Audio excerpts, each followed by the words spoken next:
Hi everybody, I'm Ryan. Today we're going to talk about Abzan Greasefang, specifically how to sideboard against the top 10 most popular decks in Pioneer. Hopefully you can use the information that you gain from learning how to sideboard against the top 10 decks to figure out how to sideboard against the other decks in Pioneer. Let's jump into it. This is Abzan Greasefang.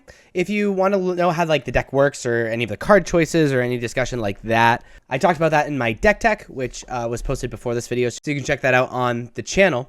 But the most popular deck in Pioneer is Rakdos Midrange. Against Rakdos Midrange, it's important we control their hand and control the board. And they don't have a lot of creatures, but the creatures are super high impact. So Liliana the Veil is really good in this situation. And I'm also a fan of Vanishing Verse, mostly to take out Fable or take out Shieldred and things like that. The big thing that we're removing is Witherbloom Command. We don't really care about taking out their Blood Tithe Harvester or anything like that, especially in a deck like this where we're totally okay with blocking with Rafine's Informant and whatever. And it can't kill the permanents that we actually care about. So the best mode is just having you mill. Witherbloom Command just isn't high enough impact to take up a card in your deck. And that's how I sideboard against Rakdos Midrange. The second most popular deck in Pioneer is Green Devotion. We bring in our Duresses to take out their Planeswalkers and Storm the Festival and stuff. Fatal Push to take out the Mana Dorks, which is super important, just slow them down as much as possible. Damping Sphere to make so their lands produce less mana, right? That's the point of Damping Sphere. Makes it so they can't nick those, which means they can't combo us, so they have to kill us in a fair way. And Vanishing Verse, obviously, to be able to exile their stuff.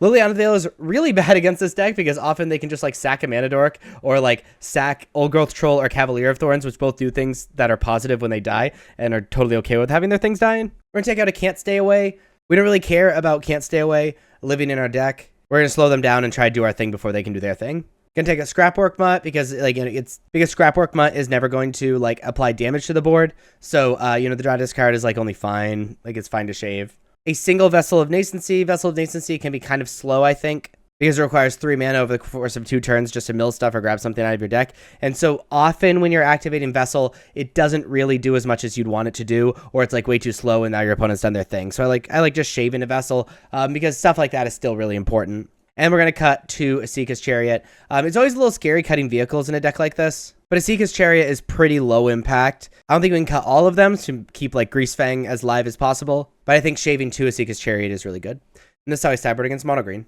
Blue Eye Control is the third most popular deck in Pioneer. We're going to be bringing Duresses, obviously. Most of their cards are non-creature spells, and being able to take out those non-creature spells is really strong. Bring in Liliana the Veil. Liliana the Veil's plus is amazing and also very good against creatures that they bring in post-board. We're going to be bringing in Knight of Autumn for the ability to remove Rest in Peace, which if they cast Rest in Peace, we have a really hard time beating their opponent's deck. Vanishing Verse for a similar reason, but it can also take out Wandering Emperor or any angels that they bring in. And then we're going to be shaving Witherbloom Command. Doesn't actually kill anything super relevant. It does take out Rest in Peace, but we're also bringing in 3 pieces that can deal with Rest in Peace, but also just in a kind of better way, or at least are more diverse. And Duress can take out Rest in Peace too. Going to be shaving a Traverse the Elvenwald. Very often, when you have cards that search out other cards, control decks often just let you do the thing and then counter the second card, thus kind of taking 2 cards that are relevant out of your deck. Traverse is still good because it can grab that other card, but it's fine to shave 1 because of that against control. Unfortunately, control has a lot of ways to stop your initial aggression and then a quick combo, which is where Parhelion shines. Where Parhelion does not shine is when the games get grindy, which often does against control. And so I like shaving 2 Parhelion, leaving that threat in the deck for the late game. And we're going to shave a Vessel, mostly because it takes a lot of mana to do this stuff, and it's really important that we get out ahead and then keep applying pressure and making sure that every single turn they have to answer something rather than spending 1 mana to cast it, 2 mana to crack it, blah blah blah. And this is how I sideboard against Blue Eye Control. The fourth most popular deck is the Mirror Match. I like to bring in Knight of Autumn, mostly be able to take out their artifacts. Sometimes they'll cast Vessel without being able to crack it, and then you can snipe it. It can stop the Azeka's Chariot grind plan. Knight of Autumn's pretty good. We're going to bring in Vanishing Verse to be able to kill Parhelion or Asika's Chariot or sometimes Liliana the Veil, sometimes a Vessel, before any damage is done, because you can let them crew it up and then exile it. It's pretty good. 2 Raven Feeblements to stop Greasefang from doing its combo thing, and 2 Unlicensed Hearse in order to kind of stop the graveyard silliness from happening. We're going to take out 2 Liliana the Veil. Liliana the Veil helps our opponent by being able to discard. Not a huge fan of that. We're going to take out 2 Witherbloom Command. Witherbloom Command doesn't like actually just does nothing to the matchup. Gonna take out a Scrapwork Mutt. You know, it's kind of like a corner case card. It doesn't do anything particularly better than like other things in the deck. So we're just gonna be taking it out, and we're gonna take out a Vessel. Again, it's important that we're really fast about this stuff. It's important Vessel exists on our deck in case we have to grind, but it's important that like we don't like spend a turn doing this and another turn doing this. And that's how I sideboard against Greasefang. The 5th most popular deck in Pioneer is Lotus or Hidden Strings. Against this deck, we are bringing in Damping Sphere because then Lotus doesn't actually do anything. We're bringing in Duress to be able to take out their combo pieces. And I actually like bringing in Vanishing Verse for the guy that like lets you flash cards back from the graveyard, or gives you an opportunity to like take out an Omniscience at an awkward time. Or if they like do the like kind of alternate kill condition and bring a creature in, you know, that kind of stuff. Vanishing Verse is pretty good against. I don't actually think Liliana is that good against us, but first off, we're definitely taking out the Witherbloom commands. There's nothing really it matters against besides some creatures we don't care about. Gonna be taking out a Can't Stay Away. It's very unlikely that like we're going to have to grind with them, and Can't Stay Away is best when we grind. We're not gonna be spending 5 mana, or we're probably already dead. And I like shaving a Liliana. We kind of have to keep one in because there's nothing else in our sideboard that we want to play more than it. But Liliana doesn't disrupt the way you think it does. If Liliana has time to do its business, things are probably like already over. And that's why I sideboard against Lotus. The 6th most popular deck is the Rogues deck, the blue-black Rogues deck in Pioneer.